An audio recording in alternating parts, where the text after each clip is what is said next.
Kirby. Hi. It's so good to see you. How are you? First of all, how are you? I'm good. I'm a little bit like, hold on a minute. The light in your face is really good because you're glowing and I'm very dull over here. Listen, I'm just gonna say it. You You two are can. glowing. What? Before this, I looked at my skin and I thought, wow, you look good, girl. You ready for this podcast? But I was like, the light is not helping. Well, there's a big bay window. There's a big bay window shooting, so this is all That's what I artificial. need. Yeah, you Okay. just need to get yourself a bay window, I need but a better light source. Exactly. a better one.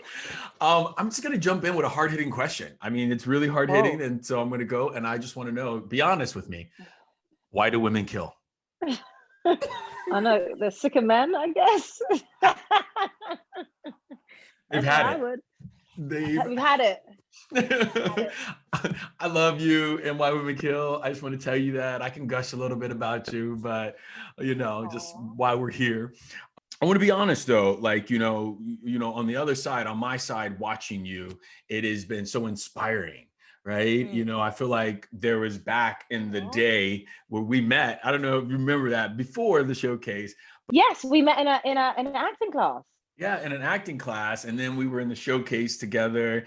And from Yeah. on this side, it looked like overnight. It was like, boom, Kirby's gone. But I wonder if it felt that way for you. Like, did it feel that way for you? And kind of what was that path like? No, it definitely didn't feel that way for me, but I think it doesn't feel like the way for anyone because when you're grafting and you're kind of chipping away at stuff, it feels like a really long, like it always feels like a hard slog. But when I look back and I think now of like where I am, I'm like, oh no, yeah, I mean, there were things that seemed quick, but I also feel like it was intensified, right? Like if you were learning to play an instrument and you practice once a week, in a year, you would have, 52 weeks in a year? You'd have 52 lessons. But if you practice every single day, then that's 365 lessons that you've had. And so you're obviously going to improve quicker. And I felt like there were things that were being done, but I was just kind of unstoppable in terms of like my drive. I think I have a bit of this from my mum, where my mum cannot stop moving at all. And I think I'm like that. So yeah. So, when we met at the acting class, it was like I was doing acting classes and then I was doing workshops and then I was doing UCB and then I was self-submitting on Actors Access and LA Casting and all of those things every single day. And then I used to every single Monday have like Business Monday because that was the day off I had from working at the cafe. And I would hand write letters or postcards to agents and managers and commercial agents in this town and send them a little headshot and a resume and a reel, and do that every single Monday. So I was just kind of like, I couldn't not do stuff. So now I look at it, I think it's a lesson in patience because at the time it feels like you're not getting anywhere, but often things are, like still waters run deep. Like a lot of things are happening below and you kind of have to just be patient. Yeah. But it doesn't feel like overnight. For me, it definitely does not. It might seem like that as well, because I had a particular year, I think it was 2017, where a lot of stuff came out at the same time. So it did feel like overnight. A lot of dog things. A lot of dog things. A lot of dog things. That was 2016, year of the dog for me. You're the dog. 2016. There was a lot of dog things. I mean that with respect. I was in one of the dog things with you, right? We were in a dog thing together. Yeah. I was like, it's the dogs. No, it's all of it. But you said something so key that was just like about Business Mondays, and I wonder, do you think now, looking back in hindsight, it's always 2020, but do you think like that was definitely key in getting you to these places, like or do you think you were just doing busy work? A bit of both, but I think that busy work in our industry and when you're not working is not bad to do, because I think part of what our job is if you were only busy when you booked a job, you will be busy very infrequently. Yeah. So that's the reality. Even as a working actor, you're not working that much comparatively to how much time you have. So I think busy work is mentally helpful. So even if it doesn't always feel like it, like, yeah, to be honest, of all those, I mean, I will say I did get my first commercial agent from a blind mail out, which I think can happen. It's not going to happen theatrically. It's just not. But did it do me any harm? No. I mean, I sent a bunch of things out. You know, probably every single agency in this town had an email, had a mailer from me. You don't hear anything back. You have nothing to lose besides the cash you spent, you know, which is not easy for a lot of people. But, you know, I would kind of squirrel away some of my money and do that sort of stuff. But I think mentally the busy work helped me because it made me feel less like I was waiting for things to happen and waiting for opportunities. And it felt like I could take them into my own hands. And I also think that it was instrumental in the way I do business now. And even subsequently, like when I booked my first job, you know, I kept in touch with those casting directors and I did things like that. And I think that it helped me gain a sense of ownership over myself and my business. And also I understood what is my job and what is, you know, your representatives will do so much for you and only do so much, but there's so much more that you can be doing, and what you do also fuels what they do. And I think that, yeah, some of it was probably just busy work, and I just had to no, but you better preach. I need to feel busy, but I think it's important to feel like that. I think it's important to feel, if not busy, it's important to feel empowered, and for that to come from self. Yeah. You know, I was doing a Facebook Live last night, and I was trying to tell people that, you know, I always try to send the elevator back down. That's what I try to do with my podcast, my business, so you can hear and see this. And I was saying, when you get an agent, when you've worked so hard, you finally get that agent will do a lot for you, but you need to also be doing a lot too. And like the relationships 100%. That I'm building outside of my agent, and then I bring them back to it's like that 100%. Synergy and that magic. And I think what we think before we get agents or before we get to this level, we're like, they're going to do it all. We're going to get the right person, and it's going to, but that's not the magic. The magic is happening when you come together with all of it. And it's like, boom, goes the dynamite. Would you agree with that? Yeah, absolutely. I think, you know how they say, like, I don't believe that things are exclusively one thing, but I do believe that, like, what is that thing? Like, luck is, you know, preparation meets timing. And I do believe that that is so much. I don't doubt that I have been lucky in some in the situation and getting certain things, but I also know that I've been prepared, and I have tried to position myself as much as possible to be prepared for those opportunities. So, you know, when I booked my first co-star, it wasn't like I wasn't just sitting around before it. I was training like it was like the title fight. You know what I mean? Like classes, this, that, the other. Like, I do think you have to be prepared. I mean, we can talk about classes later. I have a lot of opinions on classes, but there are things that you can do on your own to prepare. And I don't think that necessarily means classes at all, but there are things that you can be doing in your time to prepare yourself to get ready for these opportunities. And like you say, so that you can also keep building relationships outside of your rep. And then hopefully when they all come together, it's beautiful. You know, a cast director that saw you book your first thing when you didn't even have anyone, and now you're represented by whoever, and it all comes together. That's the goal. It is the goal. You know, you mentioned a little bit like all of that stuff prepared you for where you are now. And, you know, I'm just wondering what's the boss mentality now? What is your mindset now that you would say that you didn't have now, or does it carry through? It carries through. I'll be completely honest. I think that there were some things before that I was like,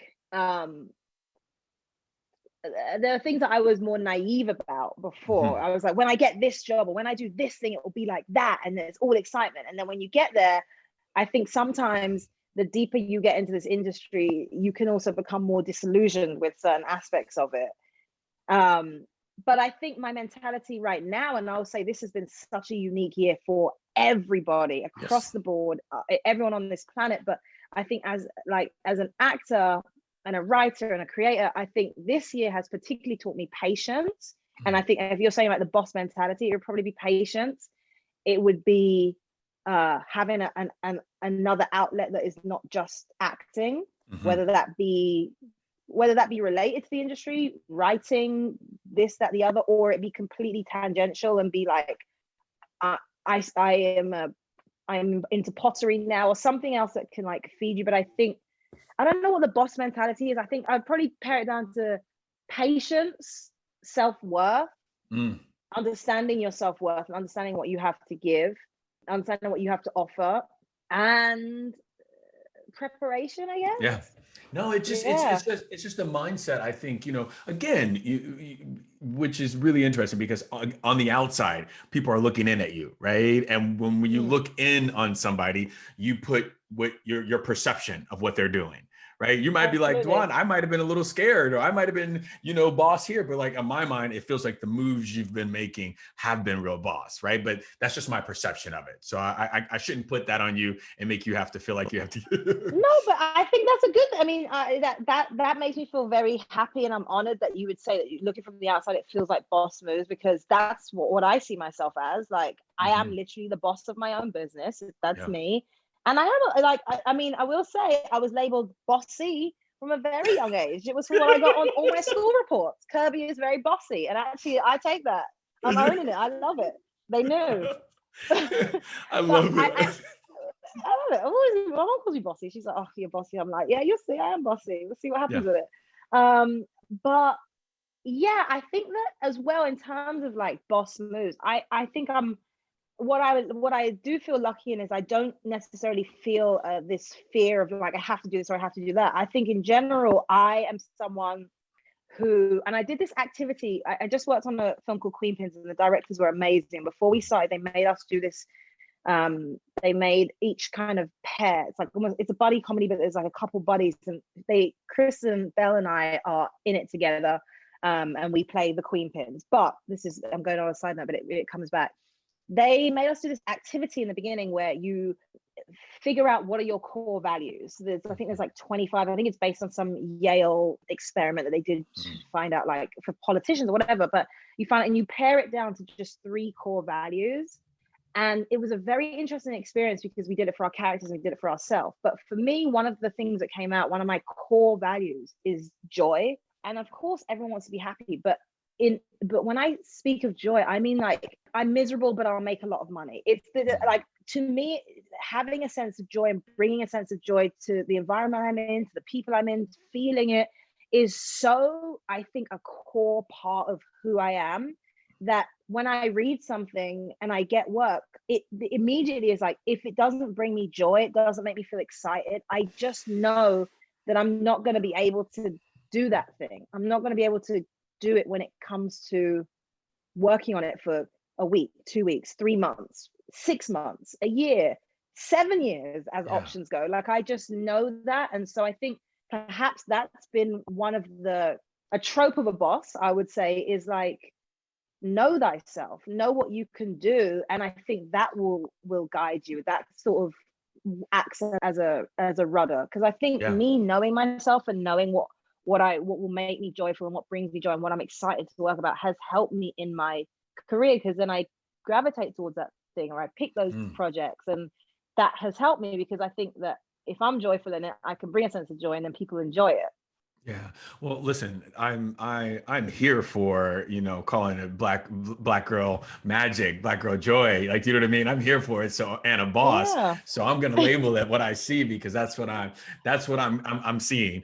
You said something really, I want to come back to really quick 2 points. One was, not having joy in your projects, and, that can switch. Sometimes you can start with it, and then somewhere along the path, you can lose joy. And I think it's key also in our industry to understand when that joy's gone and understand when it's time to move on, because we don't always 100%. with 100%. relationships. And so I love that. But I wonder, is that something that you feel like you've always had, and now they've uncovered it through this other core values, or is it Yeah. something that now you've grown into more because of Keep talking. I got to bring a light over. I'm mad about this light situation. I'm not even joking. You're not happy about it. I am hot about it.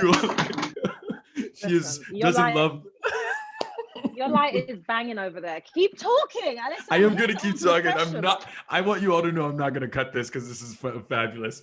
But I'm the big hot question about this light situation. But the big question is this something that you now do because of where you are in your career? Right? Can you, it's like calling the moves, calling the shots now because of where you are in your career. Oh, there it is. Yes, yes. You all have to see this this video. I guess so much. I couldn't concentrate. I'm not even joking. I kept looking at you. I was like, you ain't gonna be talking about black girl magic and have me looking dusty over here. No, here we go. A little closer. Oh, okay. Kirby. Let me just reiterate that quote. Let me just say it again. Let me just say it again. But no, the joy. Have I picked projects based on joy forever? Yeah. Is it essentially your question? That is. Yes. And to be honest, probably, quite frankly, I was doing that before. You know what? I'll tell you this. I think that most people, it feels like you should be grateful for every opportunity. And I think you should be in a way, you should be, it's great when work is coming your way. However, just because work is coming your way doesn't mean you have to be grateful for every opportunity, in terms of, you can be grateful, but you don't have to sort of feel indebted, right? Like, if work is coming to you, DaJuan, you're a brilliant actor, and someone brings something to you, they're not going, DaJuan, we're throwing you a bone. They're saying, you're a wonderful actor and we want to be part of that also. Let's make a deal, right? Like, it's not like they're just doing you a favor. No one in this town's just going to do you a favor. It's because you're bringing some of that magic that you bring, and they want to be part of it. And it's like, this should be a symbiotic relationship. It's not one way. And so I think that for me, it's not that I was going to say, like, probably before I had a right to be this picky, I've been picky, but it's not that. It's that, like, I know I can't do my best work. I want to do what I can do and bring everything to it. And yeah, so when I'm brought things, in the beginning, of course, like, you just audition for a lot of stuff because you have to. Mm-hmm. But I think being selective is not a problem. I think sometimes it's painted as it, you know, but it's not a problem. It's not like I'm ever rude. If something comes across and it's not for me, it's not like, oh, this is horrible. It's just like, oh, I just don't feel like this is me. And if I don't feel like I can do this, then, like, not everything is for everyone. There's someone else who can knock that out of the park. Like, I read a script recently and I was like, I know this isn't me. And then I saw who got cast in it and I was like, it was her. That was waiting for her. It was her role. It wasn't my role. And I feel very, very much like that. Like, you know, people say, I genuinely don't believe I've ever lost out on a role. I've never lost or won a role.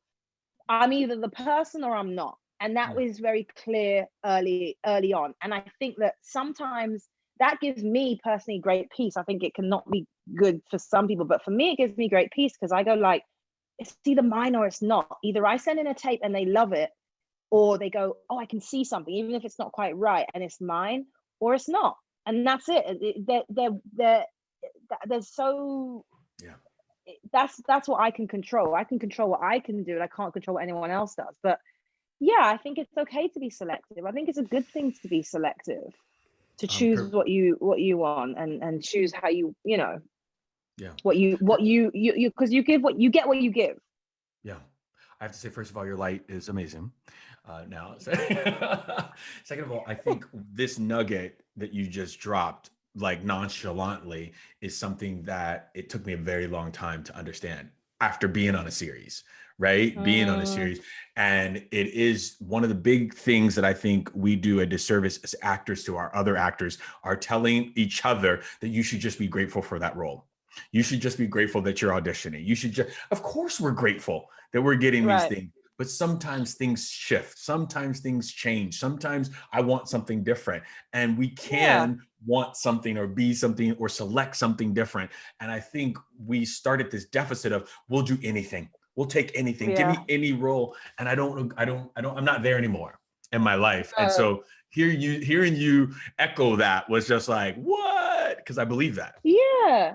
And, you know, like, if you feel that way as well, like I 100% feel like that. But also and we can talk about this more, because it's also one of the things that's got me through this quarantine, is like, to be honest, a lot of the things that you feel like you want to be part of, you are maybe not being seen for, or you don't feel like these characters are nuanced, this, that, the other.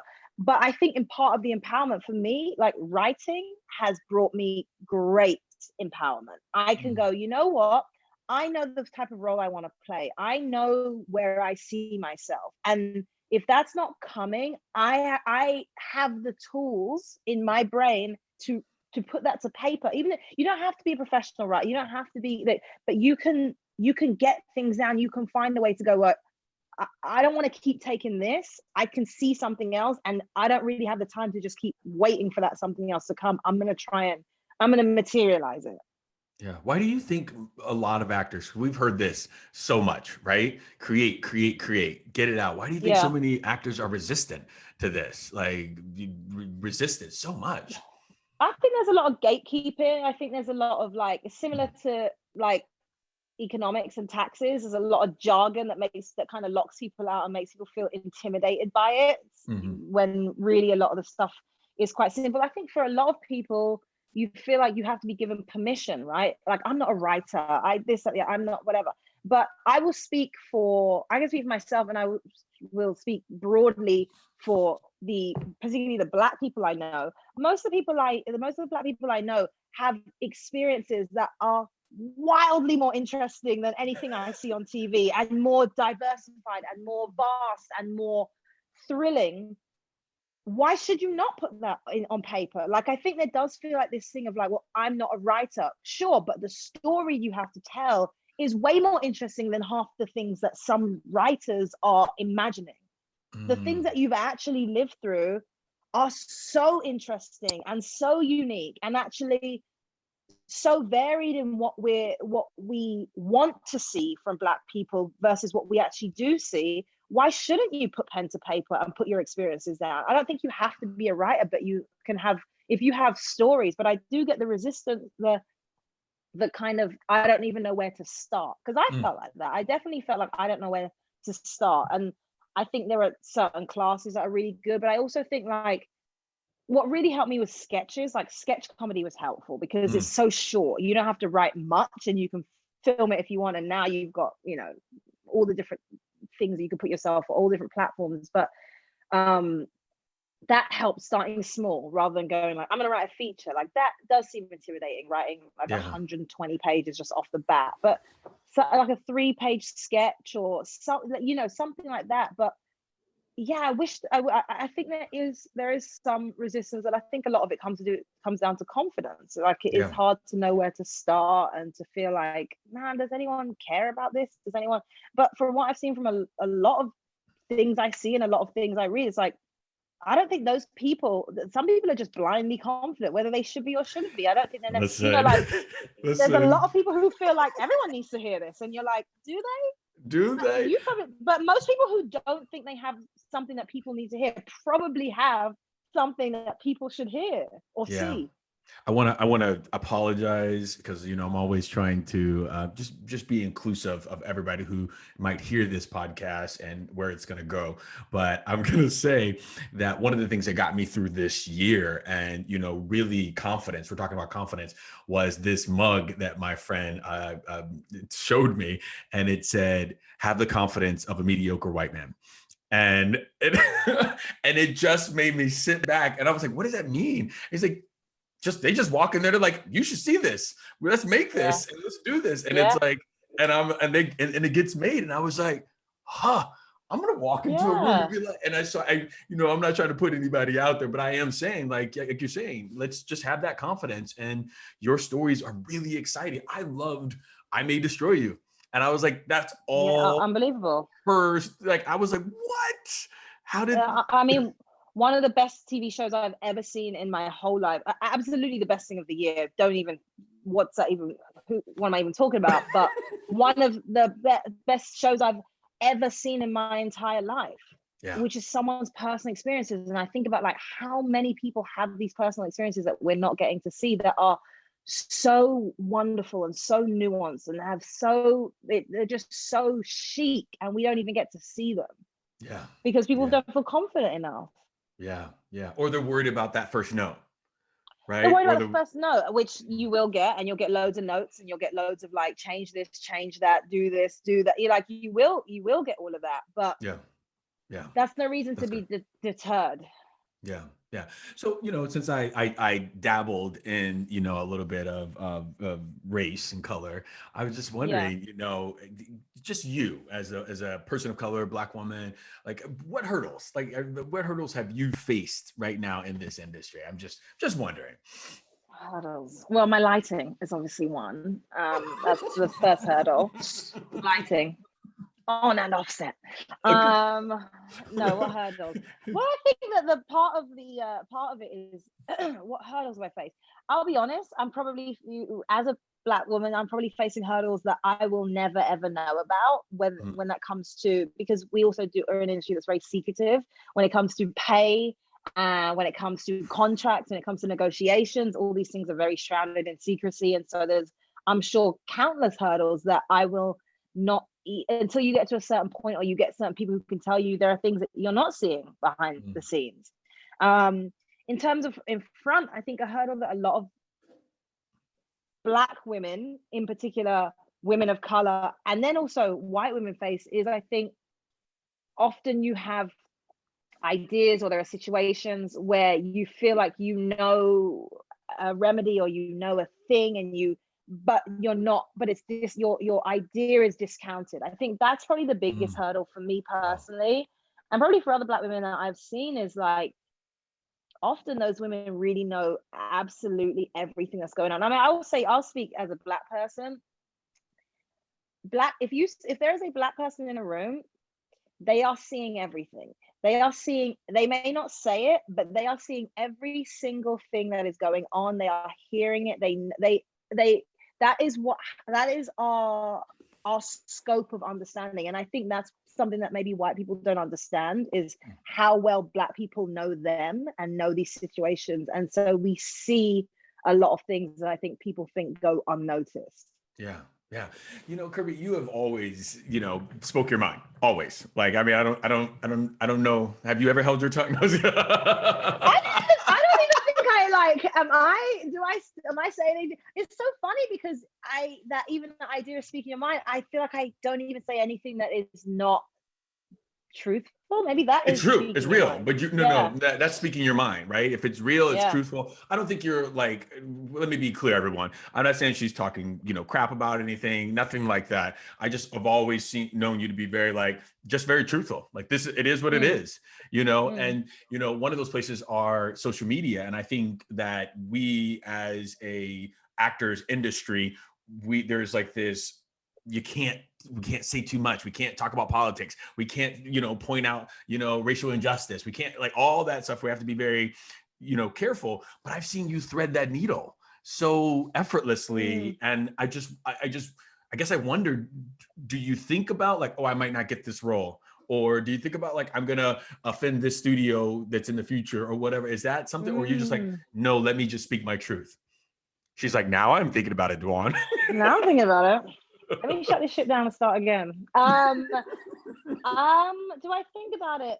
Not really. I'll be honest and start by saying I don't think anything I say is controversial. I think that I say things, like I don't think any single post where I've mentioned Black Lives Matter or anything like that, I genuinely don't think that's controversial. I think we live in a society where we're seeing that different people are treated differently. I don't think it's controversial to point it out. I think truth is often unattractive to a lot of people.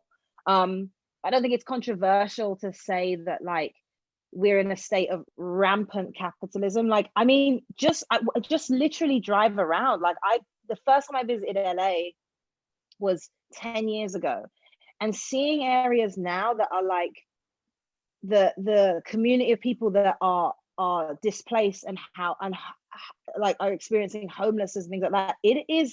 It's almost unbelievable when I drive around certain areas and I'm like, that 5 years ago, 3 years ago, maybe before the pandemic, that whole tent city didn't exist. Like, I don't think that's a controversial thing to say, that we're in a place where we can't keep feeding the top. We have to help people.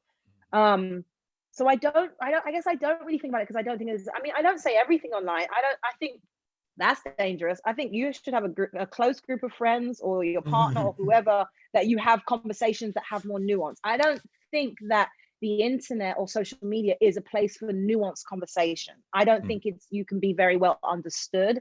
I think I don't live in a black and white world. I think the entire world is gray. I don't think there's not very much I'm black and white about. And I think that the internet is not the place for those conversations. Those conversations are with my friends and going, I know this is going on, but what do you think about this? Or do you think this? Or this person said this and I really disagree with it, but what do you think? That, like, I think you have to have an outlet that is not public for that. But the things I speak about publicly are things I care about, and I think things that other people care about and should care about.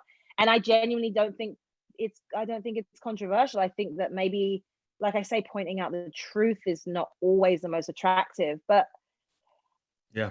I don't know. We'll see. I guess I can't walk around being like, am I going to offend this executive who is also a billionaire because I've said that billionaires are this or that? You know what I mean? Like I can't really like live like that, because then I think you wouldn't say anything. And I think that it's okay to say nothing. It's okay to just, you can be an actor who doesn't talk about things that are going on if you really don't feel moved to, because also, like, actors are just people. They're just actors, actresses, musicians. Like, I don't think people should necessarily be taking their political views, or you shouldn't be going onto someone's social media as if they are like the news. I think they're people who have, we're people who have opinions. And I actually think sometimes the opinions of celebrities are actually less valid, because celebrities live in bubbles. Most of the people a lot of the people you're following are multi-millionaires. They live very different lives to you. And so their opinions on things are going to be different, but that's just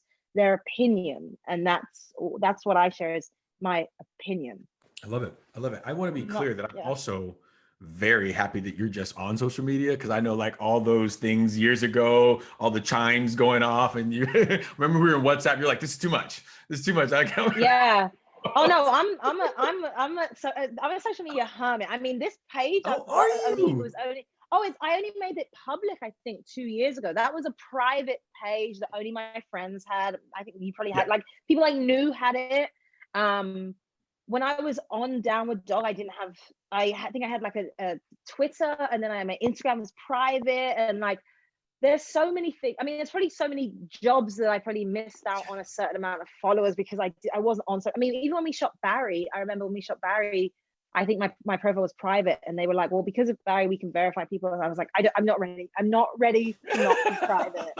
And then I realized as well, it's like, there can be a barrier. You can post certain things. I mean, I'm not someone who posts their everyday life a lot. Sometimes something's funny, but like, in general, I want to enjoy my life, and it's not necessarily there to be witnessed constantly. I just had a moment where I just thought, I didn't even think this before this conversation, that I am friends with a lot of people on social media who their accounts might be private, right? And I don't know that they're private. I'm one of those friends that they're sharing that stuff with, and I'm looking, you know what I mean? So when you said, oh, I just did, I was like, no, we've been friends on social media for, and I was like, but it might have just been private. So you know what? We're going to back out of this question. That's great. I do have another one for you. That I guess I just want to go back to real quick before we get away from acting too much. That you had mentioned a little bit about classes, and I wanted to hear your opinion on classes. But right before classes, I just want to know that, like, what do you have? I want to ask you, have you made it? Right? Do you feel like you've made it? Because you're with, like, the biggest agency in town now, and most actors think when you get there to this agency, then, like, you just sit back and, like, people bring you caviar and you have a smoke. And I mean, not really. I'm just painting a fun picture. What does it, like? Do you feel like you've made it now? What an interesting question. Do I feel like I've made it? I don't know what that is. I feel I am extremely grateful. This is, like, not grateful to a particular, like, universally, divinely grateful for the fact that I can support myself through the thing I love. I saw this thing, sorry, I'm always going off, but I saw this thing on Reddit, which was like, somebody shared, like, they quit their job and they literally hired a marching band, and they were like, I'm out of here. And at first I was like, oh, funny. And then I thought, oh, that's a little sad. Like, we've come to the place where it's exciting to quit a job, which it can be, because there are shitty jobs. Like, I worked in a shitty job, but why should it be that way? Like, I felt bad that person, like, everyone should be have some joy from the thing that they have to do most of the time to support themselves, right? Like, I don't think we're in a normal place where the majority of people feel like, I hate this thing. I hate 5 days of my week and I only enjoy 2. Like, I think that's really sad. And not that you need to be in, like, that should happen from every job. You should be able to work in fast food and feel like, not that you necessarily want to go, but be like, okay, I got a work day, that's cool, but it shouldn't be like, I am miserable for the majority of my life, and then I have a couple of days and I'm not. And I think that's a bummer. And I feel very grateful that my job, the thing I need to do and the thing that helps me and helps my family, because also we're building from scratch. We do not have that generational wealth. Okay. So, you know, the thing that enables me to help myself and help my family and help the people I love, and then also help other people, also brings me so much joy. Like, I love doing it. I feel extremely fortunate for that. That is, to me, it's divine. I think that's beautiful that I can do that. So I guess made it in that sense of like, I get to do that and I feel like things will keep coming. I know things will keep coming to me, and I feel that's a beautiful place to be in. But I don't know what made it is. Maybe that's because women divide it. But I guess to me, if that would be my definition of making it. And yeah, I feel very grateful for that. Yeah, I love the way you tied in generational wealth, like, again, nonchalantly, you know, like that, because sometimes I sit back and I think of, you know, one of the big things I've done this year is I found my great grandparents. Their names, like, wow. great, and their names are Emma and Daniel Whitmore. And it was this really intense thing I was going through where I felt like there's just somebody around me, you know, that has been helping and guiding. And so I had to find out their names because I wanted to thank them, because I felt like everything that they were praying about 100 years ago, I am the manifestation of that. You know, and we're talking about the money, the wealth that I'm creating for those 3 generations that are going to come after me, you know, from that. And absolutely. So to hear you bring that in and tie it in so effortlessly, it's just beautiful, because I think we are, you know, I think we have made it. Right? We're in this free life. We're living it. There's a lot of things that are not free, the meaning like driving, you know what I mean? And so I think in that sense, I don't know, it's just a fun question for me to ask, because so many people think when they're younger actor, what's making it? I want to make it in, you know, Hollywood. And so that's when I was a kid, I probably would have said made it was like, yeah, I have my Oscar, I made it. But I think that, like, if you're waiting for that, then that's actually like, if you're going to wait for that to be make it, then you're going to have a very miserable time if that's not if that, you know, like, if that's what it takes to make it, like an actual physical award for art, which is, you know, a thing in itself. Like, if that's what you're going to wait for, then that's going to take you a very long time to be happy. But for me, the fact that, like, you know, most of us, we haven't worked for the whole year, but I still feel like, I'm excited about next year, like what's to come, and I can still provide for myself and do that. Like, that's making it. That is making it. Tell me about classes. You kind of like shoved that in there, you know, you were like, you know, tell me about, is it acting classes? Is it classes in general? What is it? No, classes are great. Pilates, miss it. I'd like to go back. Pottery class, give it to me. Can't wait. Oh, my hot yoga class, I miss it. Yes.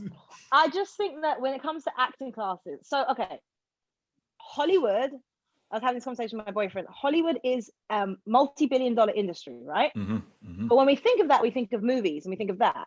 We don't think of the fact that when we talk about the industry, there is money being made all round.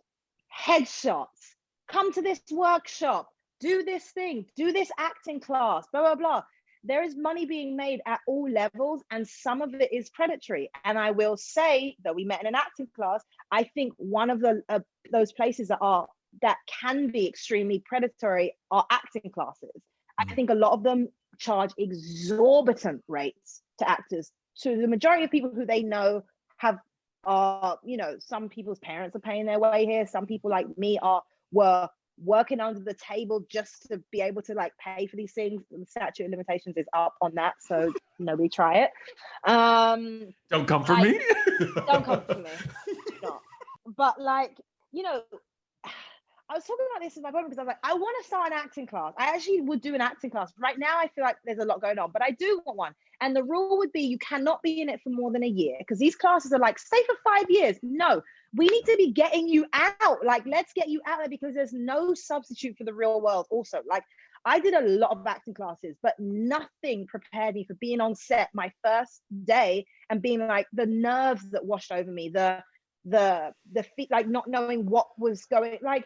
And also, if you believe in actors and you're here for them and this and the other, you can't have a class, a 30-person class where you're charging those people $500, $600, $700 a month. Like, you're making that money. And I think that particularly right now, there's acting classes that are running through the pandemic. Why aren't they like, what are you training people? Like, what are you offering people? What is going on? And I think that's my issue with acting classes, is that they often punch down. They make money from the people that, like, they prey on the people who are the most susceptible and the most vulnerable, which are young people who are excited and passionate and want to do this thing so desperately, and feel often like you need kind of guidance, because we all do, and we all need mentorship and we all need guidance.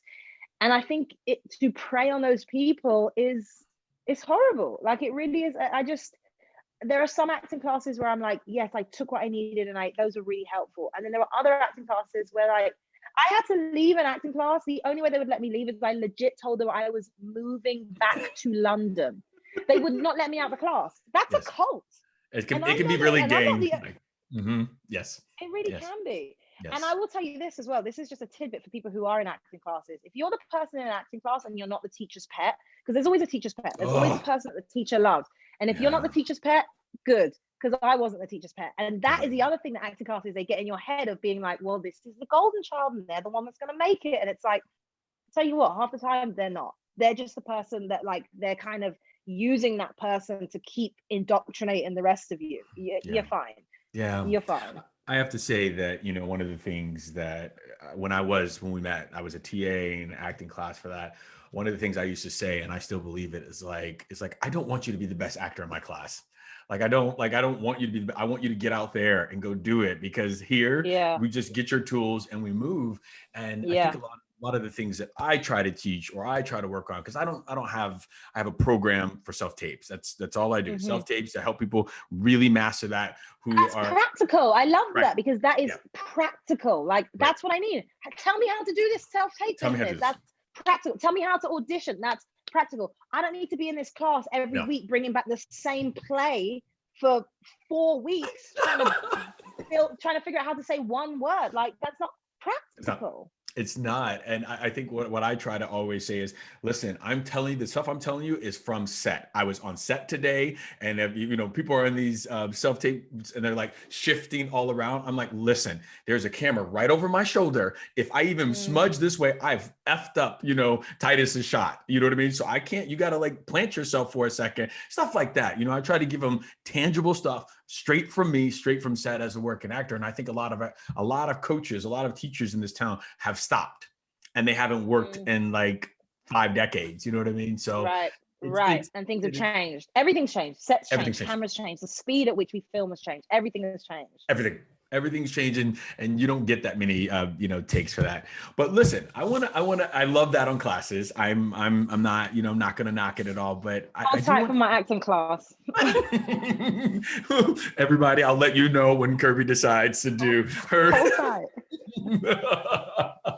I guess speaking of acting classes and punching down and feeling not great about yourself, do you ever anymore think about quitting? We've all thought about quitting, right? In this industry, and like, this isn't going anywhere. Like, have you thought about quitting before, or is that? I'll be honest with you. I've never thought about quitting. You know why? I need to hear that. I dropped out of drama school after 2 semesters. I don't have a degree. I don't have anything else that I'm as good at as I am at acting. Legit acting, writing. I have figured out something that I'm very good at. Yeah. I have there's nothing else that I can do this well and also enjoy it. The only thing I've thought about is, like, when I get a certain amount of money, I'm just traveling for like 3 years and then or whatever.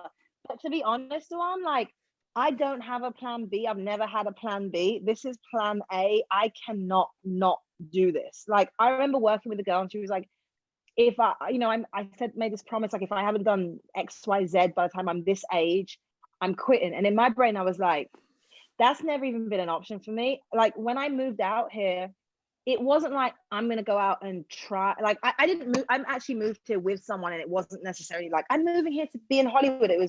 I was in drama school, and I hated it, and I dropped out, and I moved with them, and it was like, okay, let's do it here. But it wasn't like I'll try and then I'll go back to London. It was like, this is it. it's almost like if I say I'm getting on that plane, I'm getting on that plane. It was that. Like, I'm on the plane. That's it. I don't go hoping I'll make it to the plane. Like, I'm not driving to the airport in the hopes I get on the plane. I'm like, I'm getting on that plane. And that's what it was for me. It was like, oh, I'm getting on that. That's what I'm doing. That's what I've come to do.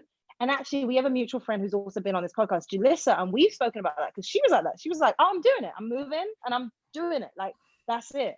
And that, for me, there has been no plan B. And I think that if you want to do something, that you kind of have to be like that, like, this is what I'm doing. But I would also say, if this isn't the thing you want to do, if there is something else that you like more, do that. Because if you don't love it, it's tough. It is tough. It's tough. It is tough. Are there any roles that you would say no to right now? Are you like, I'm not going to play that, whatever? Yeah, there's almost nothing that I would say no to. I'm so open. It's so thrilling to me to read something and be like, oh, cool, someone's thinking about that, or I'm okay, whatever. There's probably nothing I would say that I could say now I would say no to. Nothing. Yeah. I read somewhere that you like to be the weird actor. What is that? Is that in GQ or something? I was reading on you. Yeah, I read that. I don't even know if it's weird. It's just like interesting. Like, how interesting is it to be? Like, most human beings are so multifaceted and so interesting. Like, you may come across like I think you seem so professional, you're so funny, you're so handsome and suave, whatever, but I bet you're a little weirdo at home. I bet the people who know you the most know how odd you are and how nuanced you are, and that you do this weird thing and whatever. And that, to me, is exciting about playing characters that are full. Like, that to me is exciting. That's exciting, is playing these little weird, like, these characters. Like, I have so much fun playing Sasha in Barry, because one, I get to tap into this sort of part of me, but two, it's like, this girl thinks she's gonna, like, she's slightly delusional, and it's just like, oh god, that's so fun to me to play things like that. But then on the other side, I also want to play, like, truly a dream of mine. I think I'm jumping your question, but a dream of mine is to be Lara Croft, to be Tomb Raider. The other side is like, I want to do like an action film. That would be great. I want it. I would love to do like hardcore action, because it's so different, but also I feel like the process of that, like, I remember watching the process of 300, how they would all train together, and I was like, I would love that. I just saw this past weekend on Netflix, Ava by Jessica Chastain. Oh, yeah. And I was thinking, like, that's not how we see her, as this action, but she probably was sitting here on somebody else's podcast, coming to my podcast, Jessica, and she was like, I want to do action. And it just, you start manifesting that. I can see you in action. Come on now. You could. Come on, Laura. All right, come on, Laura. You know what I'm saying? I can totally see you. That's not even a stretch in my mind. I'm like, oh, that's awesome. Let's make that happen. Let's make that happen. But that's our job. That's what's so fun. Like, you could be like, I want to do this, I want to do that. It's so interesting. Yeah, it is. Do you prepare for characters different now than you did before? No, not really. I mean, the preparation that goes into like a couple of lines might be different. Like, for this, okay, so, but I don't think I do. I mean, I went through the ringer of acting classes, and I think sometimes what that does is kind of creates like a washing machine in your head, and you don't really know where to start when it comes to building a character, because you've had this teacher tell you have to do this, and this teacher is like, you have to do it this way, blah, blah, blah. And so sometimes before I did something, I would be doing like, let me do a little bit of Mize, let me do this thing that I learned from Lee Strasberg, let me do this, and it would sometimes just kind of like muddy the water. But I think now I would say like for queen pins, I don't know if I have a specific thing. I do love to delve in. So like queen pins, we are playing, Chris and Belle and I play two women that start this coupon scamming enterprise. And for that, I'm not going to become a coupon scammer, but what I felt like was to get in the mind of this character would just be to experience her world. So I did begin using and clipping coupons. I mean, I'm a thrifty queen anyway, and like if there's a coupon for something, I'll use it, but not in the way of like getting the actual inserts from Dollar Tree and cutting them out and doing all that. And I started doing all that sort of stuff and really like basing my shop around the coupons that I had and doing things like that. And what was so interesting to me was not just the doing it at home. I watched all the videos about how to coupon, blah, blah, blah, but going out. So like, I remember I went to a supermarket and I was giving them my coupons and this, that, the other. And obviously like, one, I don't think I'm someone who's like super recognizable anyway. Plus there's so much TV and so much film that in terms of people who are recognizable, we're in a different age of that. Like you might recognize your favorite TikToker and this, you know what I mean? Like there's so many, like I guess celebrity is so much more passed out. But I was in there and obviously it's like we're in Mars, whatever. So I'm doing all this, getting all my coupons, and the cashier who works at a supermarket, probably for minimum wage, was so put out by me using coupons and like, you know, really like huffing and puffing and this and that. And I thought, how interesting is it to recognize, like, to almost get like a slither of understanding of our society, where we have made people who even are in these jobs hate other people who seem like they're in the same position. It's almost like we've been taught to hate the poor. So even if you're in the poor group, even if you are poor, you've been told to keep bashing down because we all should look up. And I was like, I'm in here using coupons. Don't really need to be, but I'm using this for this character, and also like everyone should try and save money. And I was like, what an insight for this character to realize like how she would be treated when she goes places, just because essentially you're trying to be fiscally responsible, but how you're treated. And this happened in a couple of places. I went to Ralph's, I went to Whole Foods, literally had an argument over a coupon in Whole Foods with the staff. Like, it's so, and those sort of things got me into the mentality of this character. Like those things were so helpful, and not necessarily any other technique I could have done sitting at home, imagining I was holding a glass or whatever the hell else I was taught. But like actually trying to have some lived in experience of that character and understand was so helpful, because there were days where I would literally just sit and be like, damn, you really get treated poorly just for using coupons. Like that kind of like inspired how you feel, and it informs how you feel about the world, because you know how you see the world is based on how you're treated by it. And so that helped me inform the character. So I don't know if there's different preparation. I guess I'm afforded the time now. You know, when I was like working at the cafe and also coaching improv or whatever, and then trying to do a co-star, then I didn't have the time to prepare the way I would like to, but now I have that time. I can actually prepare and have some lived in experience. I love that. And I'll say that, you know, that's one of the things that I found my actors needed the most. And so in my program, I try to make sure I have like a 13-point bullet point, stuff that you can make it your own, but let's just read it for the facts, right? You know what I mean? Like just start so you can pull it apart. Then we got to start having character, like lived in thoughts, and just so people can have a little bit of a map to start with. Yeah. You know what I mean? Because I think we're like, oh, Meisner. Then we're like, oh, do I repeat this back? Do I do stand-up thought? You know, you're trying to create it. And so I love hearing that. And I'm going to end this piece on, you know, I said I was a foster dad at the beginning of this. Yeah. And one of the things that you get while you're a foster dad, and it's not that I needed it, don't come from me, anybody out there, but they give you what's called WIC, which is like, you know, it's like a government subsidized, you get milk and cheese and stuff like that. My mom's a foster carer, so there's some of the So we get those, they give you these things, they're like, go to the store, and I'm like, well, you know, why not? I'll just do all this stuff. The amount of like behind you, the people who are being in line, they're like, oh, the disdain. Like, you know what I mean? And I remember feeling when you started talking, that instantly came back to me, that embarrassment. Like I'm holding up the line, not that I needed the food, like, or anything like that, that I'm doing what I need for my kids, but that I'm holding up the line, and how we can use these real experiences in the people that we are creating and the characters that we're creating. So, also, why is it even seen that you're holding up the line? You're there to do a particular thing. That's what that trend. Not everyone is just going to go and pay on a car. Some people are going to go and the car gets declined or whatever. It's just happened. Like, it's just so frustrating. I'm on the last question here. Last question here, Kirby. Tell me. What would Kirby right now, sitting in front of me with all that beautiful light, Kirby right now, tell younger actress Kirby?